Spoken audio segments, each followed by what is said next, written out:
시간은 소통의 힘이라는 제목으로 하나님의 말씀의 은혜를 나누도록 하겠습니다. 오늘 본문은 예수님과 사도 요한의 대화로 시작합니다. 사도 요한이 헐레벌떡 달려와서 예수님께 이렇게 얘기합니다. 우리를 따르지 아니하는 자가 주의 이름으로 능력을 행하기로 그것을 하지 말라고 했습니다. 잘했죠? 이렇게 얘기를 한 거예요. 그랬더니 그래 잘했다. 내 제자도 아니면서 내 이름으로 귀신을 쫓고 병을 고치다니 그것은 반드시 마귀의 능력으로 하는 것일 거야. 너 잘했다. 라고 말씀하시는 게 아니라 뭐라고 말씀하십니까? 나를 반대하지 않는 자는 우리를 위하는 자다. 그러니까 우리를 따르지 않는다고 해서 그 자를 금하지 마라 라고 말씀하신 겁니다. 자, 사도 요한과 예수님 정면으로 부딪히고 있습니다. 어떤 인식차가 있을까요? 예수님의 기준과 같이 할 수 있는 예수님의 기준과 사도 요한의 기준이 달랐다라는 거죠. 자, 사도 요한은 어떤 기준으로 사람을 이렇게 금하였습니까? 따르지 아니한다. 우리를 따르느냐 안 따르느냐가 우리와 함께 할 수 있는 기준이라는 거죠. 따르다라는 것은 영어로 follow죠. 우리를 follow 하지 않는 자는 우리의 적이다 라고 얘기한 것입니다. 근데 예수님 뭐라 그러는 겁니까? 아니라고 하는 거예요. 정작 내가 가는 길에 뭐 뒤쳐져 있고 반대로 가고 따르지 않는 자다 해도 나를 반대하지만 않으면 내 편이다 라고 하는 거예요. 여기 반대하다라는 거는 영어로 against죠. 싸우는 겁니다. 대항하는 겁니다. 이렇게 부딪히는 거죠. 정반대로. 그래서 내 편이냐 아니냐, 나와 함께 할 수 있느냐 안 할 수 있느냐의 기준은 사도 요한은 follow고 예수님은 against라는 거예요. 그러니까 거꾸로 됐죠. 예수님은 follow 하면은 follow 안 해도 나의 제자가 될 수 있고 내 능력을 행해야 된다. 대신에 against, 나와 대항하는 자는 나와 함께 할 수 없다 라고 말씀하신 겁니다. 대항은 하지만 따르지는 않지만 대항하지만 않으면 같은 편이다. 예수님은 이런 거죠. 그러니까 예수님은 좀 관대한 편이지만 사도 요한은 아예 따르는 것 자체를 안 하면 우리 편이 될 수 없다라고 말하는 것입니다. 자, 그래서 예수님은요, 따르지도 않는데 같은 편이 되게끔 하시는 거예요. 나를 따르지도 않는데 나와 같은 편이다라고 말씀하신 겁니다. 자, 그러면 나를 따르지도 않는 사람을 같은 편으로 만들 수 있는 그 힘이 뭘까요? 그것이 바로 소통의 힘이다라는 것입니다. 사도 요한은 소통을 못하는 거예요. 사도 요한은 나와 같이 길을 가지 않으면 무조건 이 사람은 내 편이 아니다라고 해버리는 거예요. 근데 예수님은 나와 길을 같이 가지 않는 사람한테 뭐 하는 겁니까? 물어보는 거예요. 왜 너 나랑 같이 안 가냐? 근데 제가 좀 피곤해서요. 저는 좀 생각이 달라서요. 제가 좀 생각해보고요. 이러면 그래 좋다. 너 조금 천천히 와라. 아니 내가 좀 기다려줄까? 이렇게 해서 예수님은 자기 옆으로 안 따라가는 사람도 내 편으로 만드는 능력이 있다는 거예요. 그게 뭐예요? 소통이라는 것입니다. 그래서 오늘 이 시간은 우리가 어떻게 소통해야 내 주변의 사람들을 많이 둘 수 있는가에 대해서 같이 나눠보고자 합니다. 자, 소통. 좋은 말이죠. 우리 남편과 아내가 소통해야 됩니다. 자녀와 부모가 소통해야 됩니다. 성도 간에 이웃 간에 소통해야 됩니다. 자, 그런데 과연 요즘 이 세상 소통하고 있는가? 요즘 3차원적 3인칭 화법이라고 하죠. 3인칭 화법. A라고 말하면 A-라고 대답을 하든지 B라고 대답을 해야 되는데 C, D, E, F 전혀 다른 말을 하는 거를 3인칭 화법이라 그래요. 요즘은 소통 자체가 안 되는 세상이에요. 그러니까 사람이 아예 사람과 사람 사이가 너무너무 단절되어져 버리는 세상이 되어지고 있습니다. 한번 고민해 보십시오. 여러분들은 여러분의 아내와 남편과 얼마나 소통하고 있습니까? 여러분의 자녀와 얼마나 소통하고 있습니까? 여러분의 이웃과 여러분의 성도와 얼마나 소통하고 있습니까? 특별히 나를 따르지 않는 자와 얼마나 소통하려고 노력하십니까? 혹시나 저와 여러분들은 사도 요한적 가치관을 갖고 있지 않습니까? 나를 따르지 않는 자는 나의 적이다. 그렇게 해서 끊어버리고 있지 않습니까? 그러면 우리는 소통을 통하여 사람들을 품는 힘을 가지지 못하는 것입니다. 근데 거꾸로 저와 여러분들이 나를 따르지 않는다 해도 소통의 힘을 갖고 있으면 그 사람을 내 편으로 껴안을 수 있는 것입니다. 어떤 게 좋을까요? 가다가 사사건건 가시밭길, 지뢰밭길을 걷는 것처럼 여기 부딪히고 저기 부딪히는 그런 불통의 삶이 편하겠습니까? 아니면은 여기를 가도 편안하고 저기를 가도 편안한 소통의 삶이 좋겠습니까? 여러분, 세상은요, 한 번 만나는 사람 없어요. 한 번 만난 사람은 반드시 두 번 만나게 돼 있습니다. 두 번 만난 사람은 세 번 만나게 돼 있고요. 이 세상에 외나무 다리가 없는 경우는 없어요. 근데 우리는요, 이 사람 안 보면 되지라는 생각을 너무 쉽게 하는 거예요. 근데 이 세상에 한 번 보고 끝날 사람은 아무도 없습니다. 반드시 그 사람 또 보게 돼 있어요. 근데요, 만약에 우리가 나와 뜻이 같지 않다고 해서, 나를 따르지 않는다고 해서 이 사람하고는 소통하지 못하겠다, 이 사람은 내가 함께 못하겠다, 그러면 어떻게 될까요? 그런 사람 만날 때마다 불편한 거예요. 내가 언제 다투었던 사람 얼굴 보기 싫어서 이리 피했는데, 이쪽에 가니까는 또 언제 나하고 의견이 달랐던 사람 있어서 또 피하고 또 피하고, 거리를 못 다니는 거예요. 사람을 못 만나는 거예요. 이게 뭡니까? 소통하지 못할 때 우리의 삶은 너무너무 불편해지는 것입니다. 오늘날 그런 사람들이 너무 많아요. 여러분, 집에 들어가면 답답하지 않습니까? 아내 얼굴 보고만 있어도 좋습니까? 남편 얼굴 보고만 있어도 좋습니까? 자녀들 얼굴 보고만 있어도 좋습니까? 그런 분들은 소통하는 분입니다. 그런데 집에 들어가기가 싫고 자꾸 밖에서 시간을 보내고 싶고, 집에 들어가면 그냥 빨리 씻고 자고 싶고 스마트폰이나 하고 싶고, 사람 얼굴 보기가 싫으면 그것은 소통을 못하고 있는 것입니다. 그러면 삶이 너무 고달픈 거예요. 특별히 맨날 봐야 될 사람과 소통하지 못하면 우리의 삶은 너무너무 고달파집니다.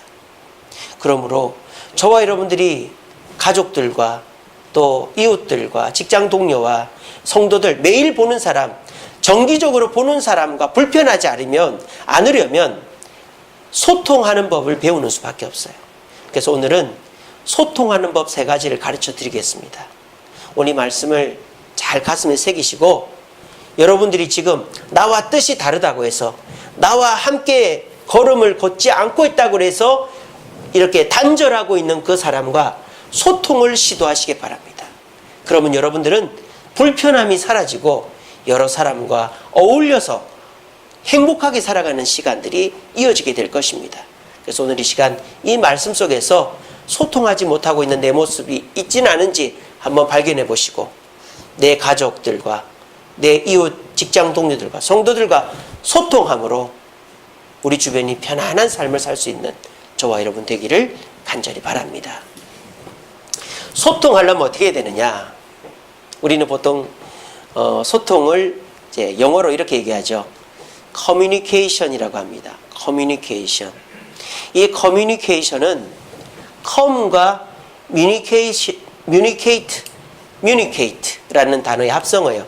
come은 come together 뭐 이런, 그래서 come이라는 것은 함께라는 접두어입니다. 함께. communicate라는 단어는 나누는 이런 부사입니다. 나누는. 그래서 communicator는 공모자입니다. 서로 의견을 나누는 공모자, 이런 뜻이에요. 그래서 communication, 이것은 소통이라는 뜻이죠. 그래서 함께 나누다, 이게 소통이에요. 그래서 소통을 말할 때 제일 먼저 떠올리는 게 뭔지 아세요? 다 내어주는, 이런 거를 얘기합니다. 그래서 상대방의 얘기를 다 들어주고 그 상대방에게 맞춰주는 게 소통이다라고 얘기합니다. 여러분, 그렇게 소통하면 큰일 납니다. 나중에 더 문제가 꼬이게 돼 있어요. 오늘 소통의 방법의 첫 번째 단계를 제대로 배우시기 바랍니다.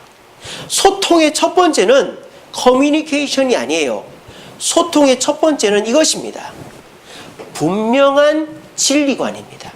분명한 자기인식입니다. 분명한 소신입니다. 분명한 소신 없이 어줍지 않게 소통하면 내가 말려드는 거예요. 그리고 내가 상대방한테 얘기할 때는 다 해줄 것처럼 얘기합니다. 근데 막상 내가 못 해주거든요. 내 어떤 소신이나 내 생각이나 내 상황 때문에. 그러면 더 큰 문제가 있어요. 나한테 다 해준다 해놓고 왜 지금 와서 못 해준다 그러냐, 이렇게 되거든요. 그러니까 소통할 때 제일 먼저 대화하고 양보하고 다 퍼주는 게 소통이 아니에요. 그건 세상 사람들이 말하는 겁니다. 그건 해체주의예요. 진정한 소통은 먼저 내가 분명한 자기 인식, 내 결정, 내 인식이 있어야 되는 거예요. 그 증거가 뭡니까? 예수님께서 소통할 수 없는 사람에 대해서 뭐라고 얘기했죠? 예수님이 나를 따르지 않아도 소통할 수 있다 그랬어요. 근데 예수님이 절대 소통할 수 없는 자가 있다 그랬어요. 누구라 그랬습니까? 나를 뭐 하는 자? 그렇죠. 반대하는 자와는 소통을 하면 안 된다라고 말씀하신 거예요. 이게 뭡니까? 분명한 자기의식이 있는 상태에서, 자, 나를 반대한다는 걸 어떻게 알 수 있어요? 내 생각이 분명해야 내 생각과 반대되는 걸 알 수 있는 거 아니에요. 그러니까 우리가 소통을 할 때 제일 중요한 것은 내가 먼저 내 가치관과 생각이 뭔지를 명확하게 해놓고 난 다음에 소통을 해야 되는 거예요. 이거를 실수하는 사람들이 누군지 아세요? 이단에 빠지는 사람들입니다. 이단들이요, 처음에는 얼마나 친절하게 오는지 몰라요. 그럴 때 그냥 그 말에 속아가지고 얘기를 자꾸 하다 보면 내가 애매한 것들도 그 사람이 확실하게 얘기를 하니까 그 사람에게 빠져버리는 거예요. 내가 분명한 진리관이 없으면 거기에 빠져버리는 것이죠. 우리는 누군가와 소통할 때 마음을 열어놓고 오픈 마인드로 얘기를 다 들어주고 그걸 다 수용해 주는 게 소통이라고 얘기합니다. 여러분, 그것은 굉장히 위험한 모습이에요. 그렇게 하면 나중에 더 큰 문제가 생깁니다. 소통하기 전에 중요한 것은 내가 분명한 진리 위에 서 있어야 돼요. 절대 양보하지 못할 것에 대한 생각이 있어야 되는 거예요. 예를 들어 볼까요? 에스키모인들은요, 극진히 손님을 대접하는 방법 중에 하나가 뭐냐? 자기 아내를 하룻밤 손님에게 내어주는 거예요. 그것은 에스키모인이 손님에게 베푸는 최고의 소통 방법입니다.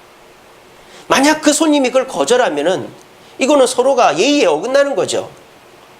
그래서 그 아내와 잠자리를 했다. 자, 이게 옳은 일입니까? 그른 일입니까? 우리 입장에서는 그렇게 하면 안 되죠. 그건 7계명을 어기는 거잖아요. 근데 분명한 진리가 없는 사람은 어떻게 될까요? 그걸 넙죽 받아들이는 거예요.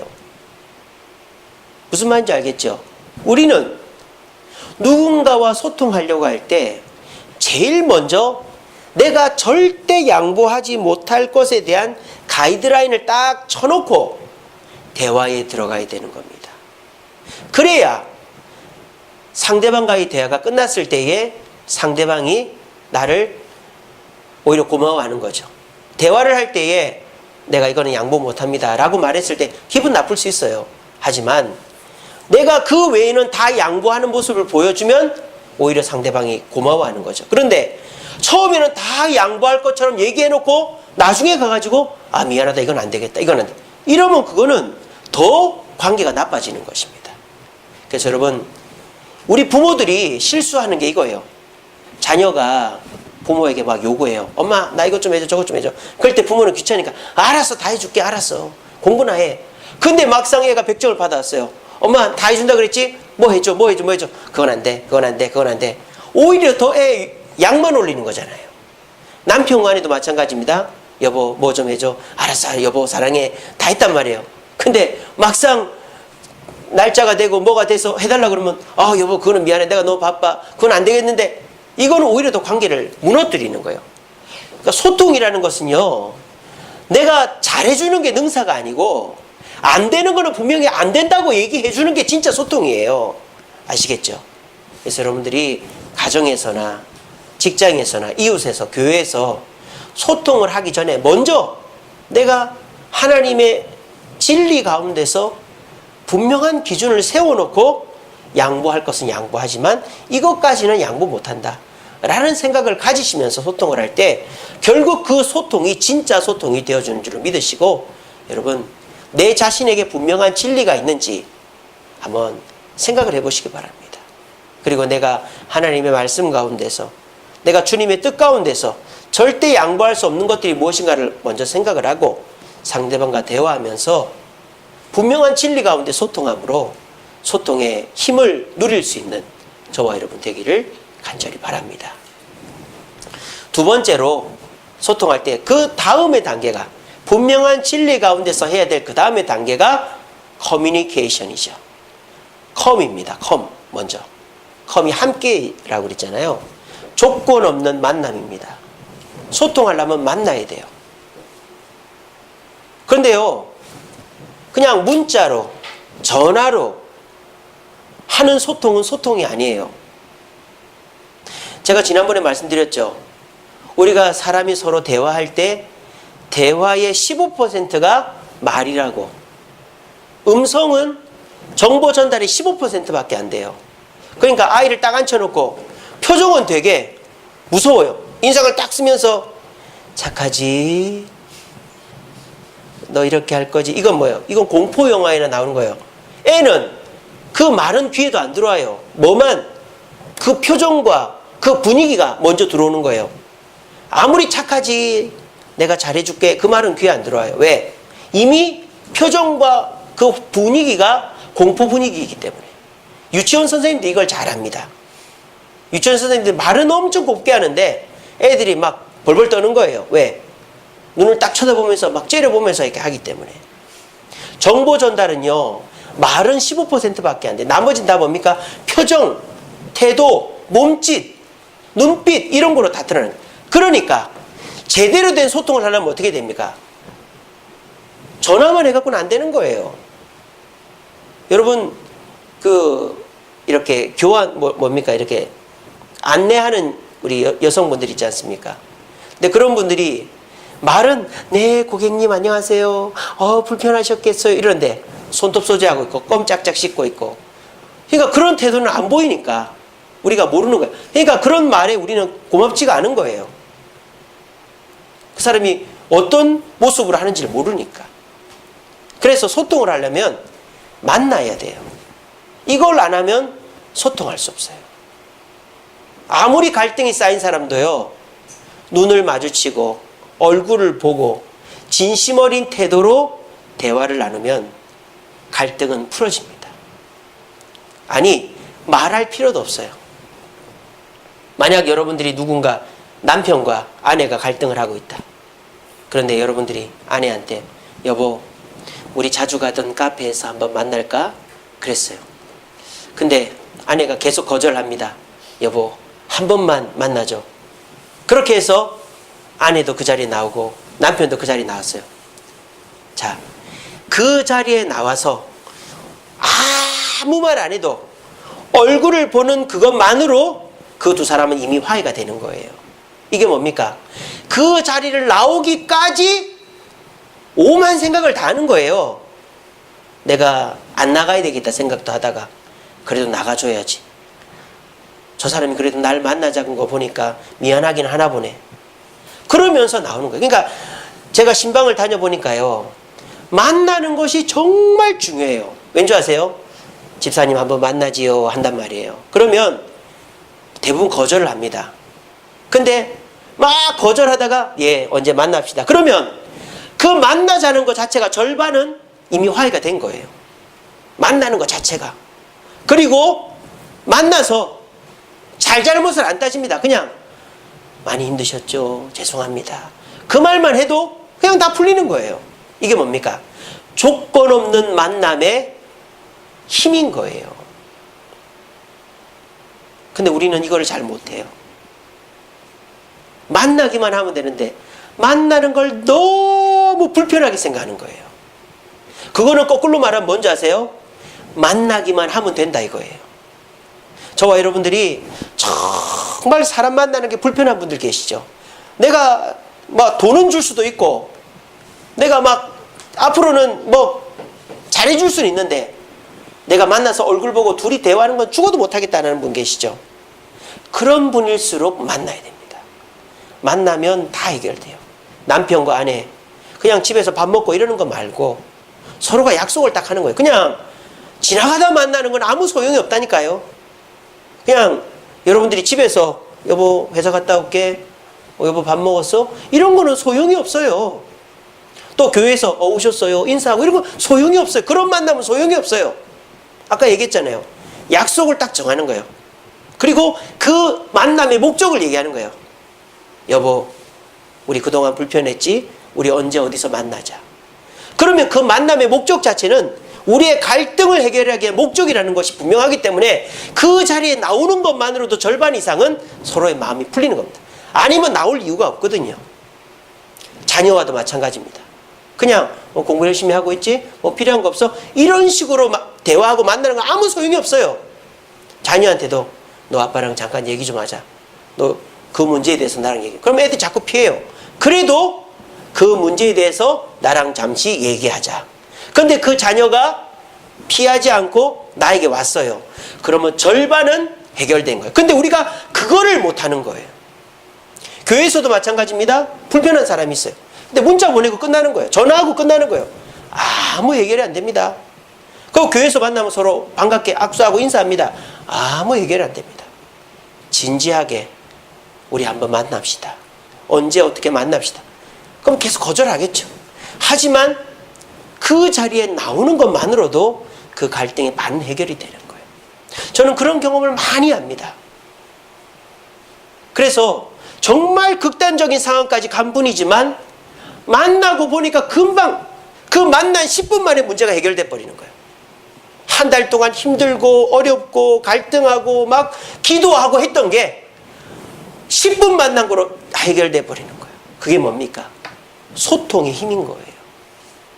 만날 때는요, 그냥 지나가다 만나고 악수하고 만나고 또는 전화로 사과하고 문자로 사과하고 아무 소용없어요.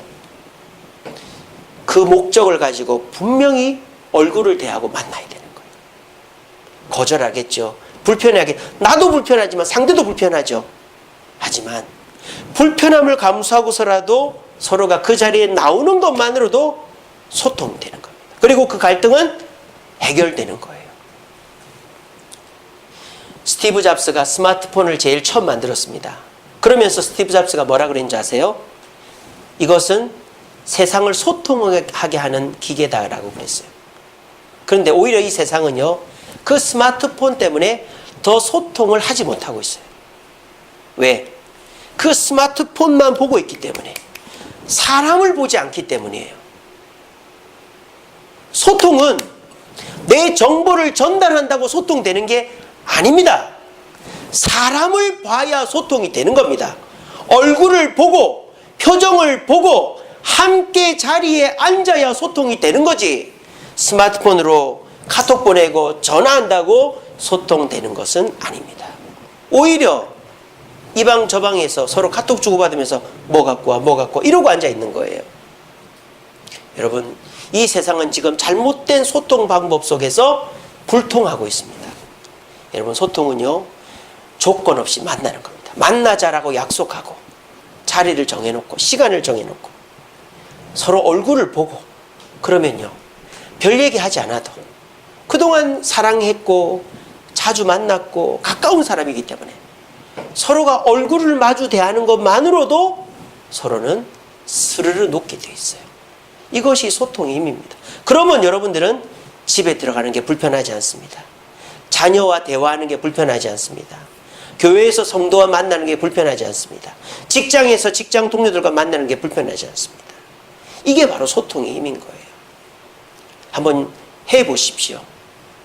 5년, 10년 여러분들이 형제간에 또는 부모님과 또는 고향 친구와 5년, 10년 갈등했었어요. 근데 이번 기회에 한번 전화하세요.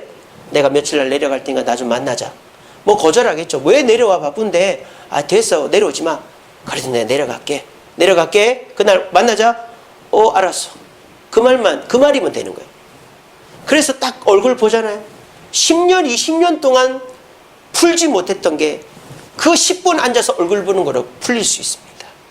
진심으로 조건 없이만 만난다면요. 그 자리에서도 서로를 공격하고 야단치지만 않는다면요. 오늘 우리 주님께서 말씀하셨습니다. 나를 따르지 않아도 나와 함께하는 자는 내 친구다라고. 여러분들과 뜻이 달라도 여러분들과 함께하는 가족, 이웃, 성도 우리의 친구입니다. 조금 불편한 게 있어도 얼굴 보면서 얘기하면 그거 다 해결되는 거예요.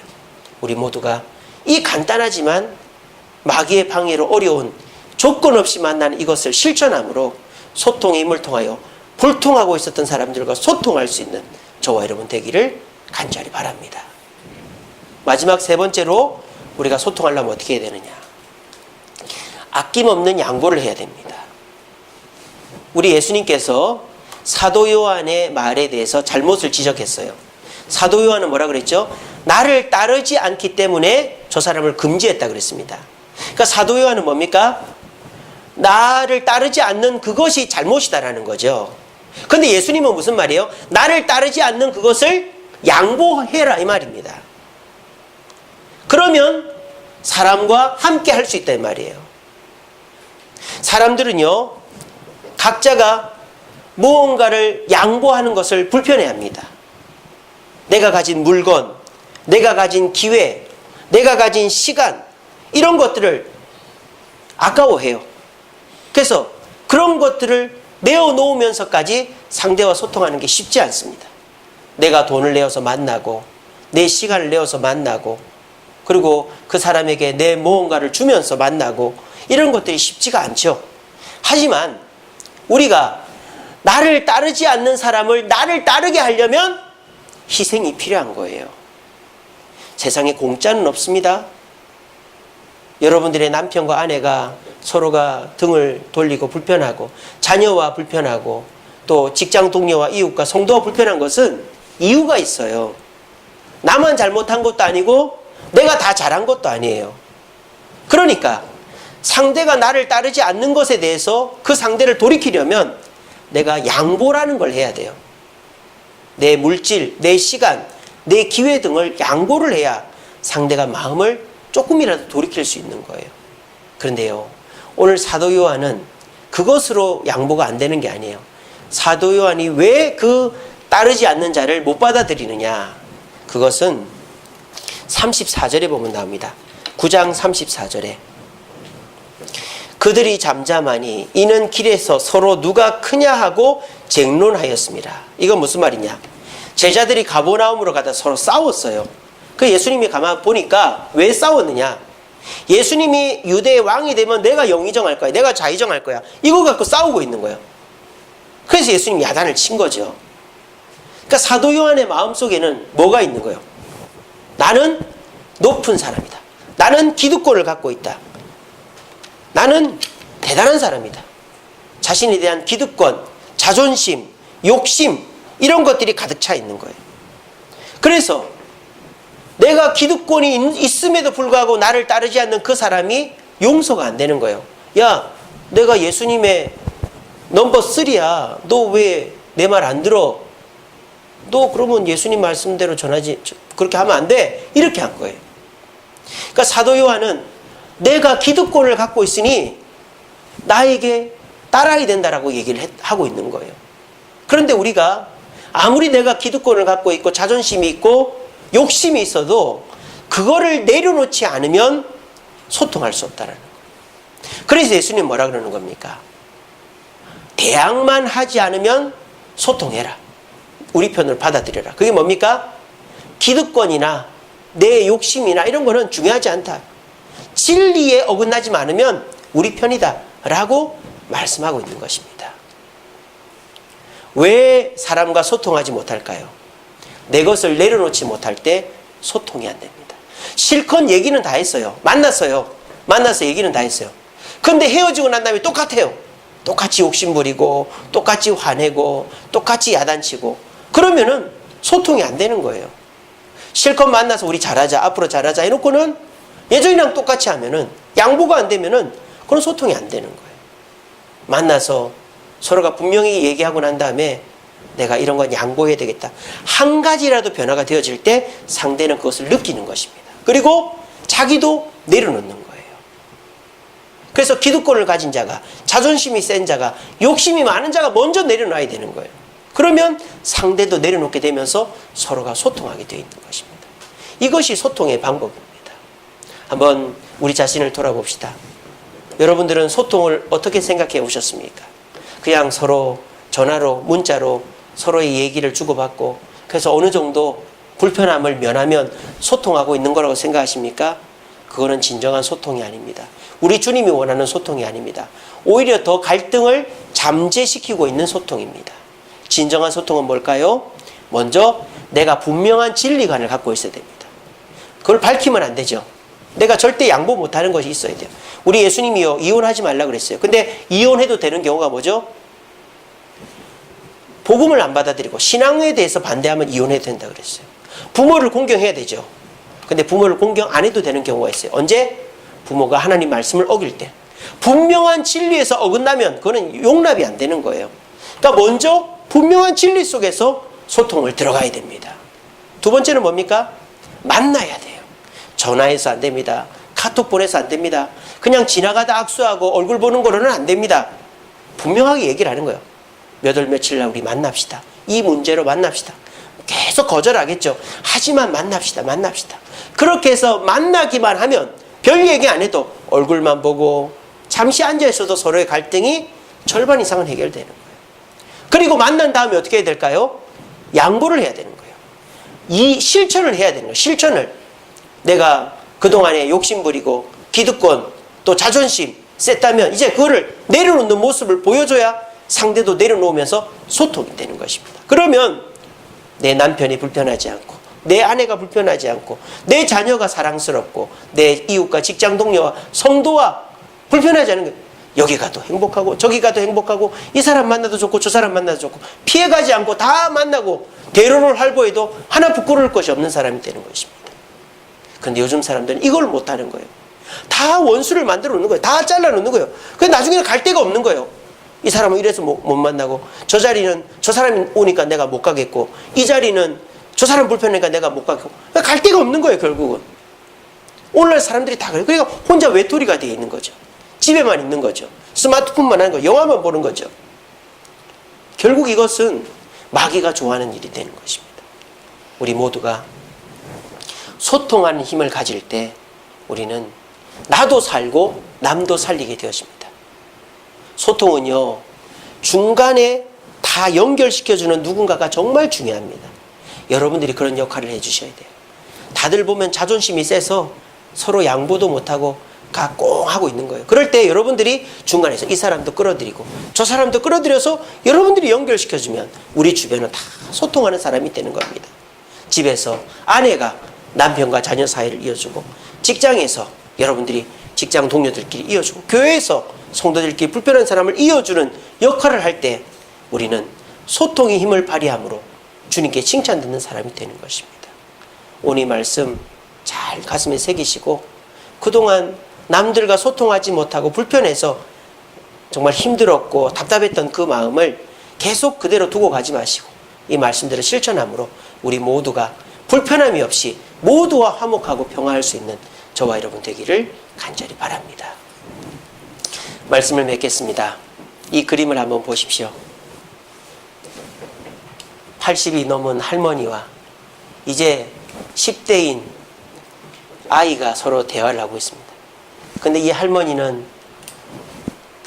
1900년대 모습을 하고 있고 이 아이는 너무나도 자유분방한 머리를 하고 있습니다. 이 두 사람은 전혀 어울리지도 않고 만나는 것 자체가 신기할 따름입니다. 근데 이 두 사람은 지금 대화를 하고 있습니다. 왜?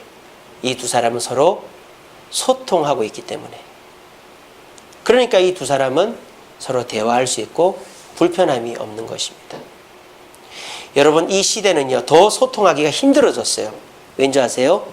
개성의 시대이기 때문입니다. 모두가 정답이요. 옛날에는 학교 선생님이 정답이고 부모님이 정답이고 뭐 나라의 위대한 사람이 정답. 그러니까 다 거기를 따라가는 거예요. 근데 요즘은 모두가 정답이에요. 포스트 모더니즘 세상에서. 그러니까는 자녀 하나 설득시키는 게 너무 힘든 거예요. 나는 아빠가 얘기하는 게 도대체 납득이 안 된다. 나는 그렇게 하기 싫다. 그렇게 해버리면은 어떻게 할 수가 없는 거예요. 이제는 꼬마 하나도 쉽게 내 뜻에 따라주질 않아요. 왜? 개성이 너무 강한 시대가 됐기 때문에. 이런 시대에 문제가 되는 게 뭔지 아세요? 바로 확장성입니다. 자칫 잘못하면 갇혀버리는 거예요. 다 개성이 강하니까 다 갇혀버리는 거예요.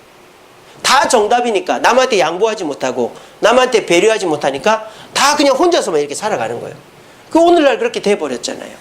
1인 가구가 늘고 스마트폰 그냥 혼자서 집에 있는 시간이 많아지고, 그러니까 사람들이 다 혼자만 있지 어울리는 것을 꺼려하는 거예요. 확장성이 점점 줄어드는 거죠. 그러니까 당연히 교회가 쇠퇴하는 것입니다. 교회는 모여야 되기 때문이죠. 교회는 모여야만 성장하는 거예요. 근데 요즘은 모이려고 하질 않아요. 그러니까 교회는 이제 쇠퇴하는 수밖에 없어요. 그런데 이 교회가 더 빨리 쇠퇴하게 되는 경우가 뭔지 아세요? 소통하지 못할 때 더 빨리 쇠퇴하는 거예요. 목사와 장로가, 중직자 간에, 성도 간에 소통하지 못하면 갈등이 일어나는 거예요. 그러면 그 교회는 갈라지는 거예요. 교회가 더 빨리 깨지고 더 빨리 스스로 무너지는 거예요. 소통하지 않는 교회, 소통하지 않는 가정, 소통하지 않는 직장은 점점 줄어들면 줄어들었지 절대 커지지 않을 것입니다. 그러니까 우리는 소통을요, 하면 좋고 안 하면 그만인 게 아니에요. 소통을 해야 우리 가정이 살고, 소통을 해야 내 직장이 살고, 소통을 해야 내 교회가 사는 거예요. 이거를 나는 성격이 안 그러니까 나는 그거 못해. 차라리 내가 돈으로 하고 내가 혼자 일하면 했지. 난 그런 거는 못해. 그러면은 내 가정은 깨지는 거예요. 내 직장은 힘들어지는 거예요. 내 교회는 인원이 점점 주는 거예요. 이거는 그냥 해도 좋고 안 해도 좋은 게 아니라 반드시 해야 되는 것입니다. 그래야 확장되어지는 거예요. 이 개성의 시대 다 개성이 넘쳐요. 그래서 사람들마다 그냥 나 싫어 안 해 그러고 다 뛰쳐나가요. 그러면 나도 너 싫어 그래 네 마음대로 해 그러면 다 깨지는 거죠. 그럼 이 속에서 그래도 가정을 지키고 직장을 지키고 이웃을 지키고 교회를 지키려면 어떻게 됩니까? 하나님의 뜻 가운데서 소통하는 몇몇 사람이 그거를 붙잡고 있는 거예요. 다들 싸워가지고 서로 그냥 밉고 싫고 그래서 다 뛰쳐나갈 때 그래도 몇몇 사람이 이 사람 붙잡고 저 사람 붙잡고 이 사람 붙잡고 이 사람 붙잡고 하면서 겨우겨우 붙잡고 있는 거예요. 가지 마라 가지 마라 가지 마라. 그렇게 해서 지금 겨우 유지가 되고 있는 거예요. 근데 소통하는 사람들이 점점 줄어들면 그마저도 혼자서 어떻게 다 껴안고 있습니까? 그러면 그냥 다 뿔뿔이 흩어지는 거죠. 마귀가 좋아하는 일만 되는 거예요. 그러니까 우리가 여기 계신 분들 먼저 소통을 하지 않으면 우리에게는 희망이 없다는 것입니다. 여러분, 하나님은 소통하는 자를 축복하실 줄 믿습니다. 사도 요한은 책망을 받았습니다. 소통하지 못하고 나를 따르지 않는다라는 그 이유 때문에 그 사람들을 쫓아버리려고 할 때 예수님은 그러지 마라 그랬어요. 이것을 꼭 기억하시고 한번 실천해 봅시다.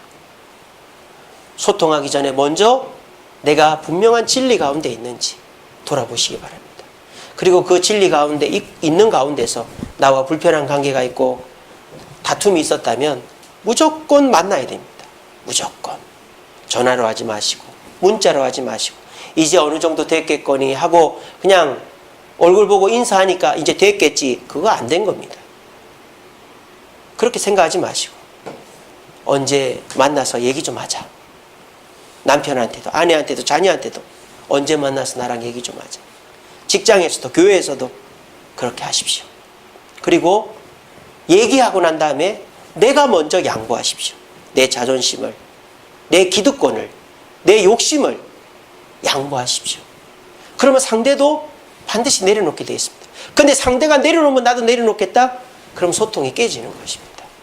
우리 모두가 이 소통의 세 가지 공식을 잘 기억하시고 이대로 실천하셔서 여러분들이 가정을 지키고 직장을 지키고 형제간을 지키고 교회를 지키는 소통의 통로가 되어서 우리 주님께 칭찬 듣고 주님과 같은 역할을 하는 저와 여러분 되어지기를